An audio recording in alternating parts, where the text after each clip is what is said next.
This is my grandpa. Tikiak is your This pointer is my finger. grandpa. When you point, you My make the map grandpa. point up. Tikiak is right here. But the impact is This life-changing.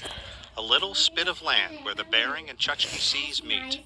Warm in his polar bear and wolverine parka, Steve Umatuk has seen his village change a lot in his 53 years. But what you see is only 3% of a village. 97% is out in the ocean, eroded away. Old whale bones bleached by the sun and wind, and a few wooden homes losing the fight against nature are all that's left. All that ice right here, from here to way out, it's thin. It's a familiar refrain among Arctic coastal villages, where winter is coming later, summer starting earlier, and ice is melting at an alarming rate. Animals that depend on sea ice are paying the price. Climate change is having a large impact on maintaining a way of life. The ice is taking longer to form, the cold weather. It rains in January, rains in February. We didn't even get snow till January this year. We have to pull up a whale on ice. You're talking a 30-foot whale is 30 tons. A 50-foot whale is 50 tons. And you pull it up on the ice, and if the ice is too thin, it keeps breaking.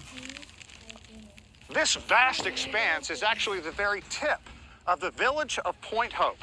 And townspeople here like to proudly proclaim this is the oldest continually inhabited village in all of North America, dating back more than 4,500 years. And for centuries, they lived undisturbed by the outside world.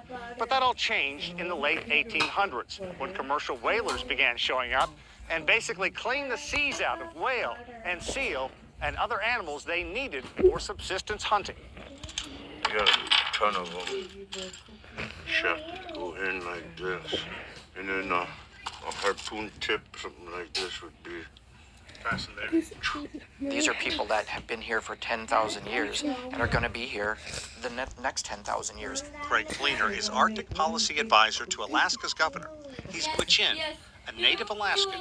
Yes, he says climate change is affecting the Arctic, but Fleener says it can open up shipping traffic in the region, create more opportunities to exploit natural resources, and bring roads, jobs, better schools, and services to the Arctic. The ability to participate in modern society, yet holding on to the importance and the value of a cultural, traditional way of life. If we can do those two things together and minimize the impacts, I think that's the best of both worlds. We're a very low-income community. We rely on subsistence. You know, we want the best of both worlds. We live in a modern way. We need cash, we need money.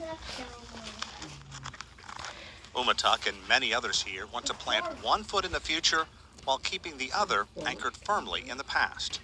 But he's learned it's a slippery slope, and no guarantee the cherished ways of his ancestors will live on as his town and his world changes. Sean Caleb's CCTV, Point Hope, Alaska. This is him too. 2 bones is 1 whale. This is him. This was the last sod house to be lived in. You could She moved out in 1975. When the ships got crushed in the ice in the 1800s, they used some of their ship logs, ship wrecks stuff. You can see the spikes, the old ship nails. This was the cold area. It was like the refrigerator freezer. Some parts stayed colder, some parts are not as cold. The main quarters was way back there. I'm gonna show you there. I'm gonna show you after. Okay.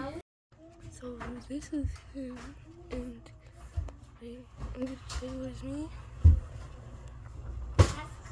This right there.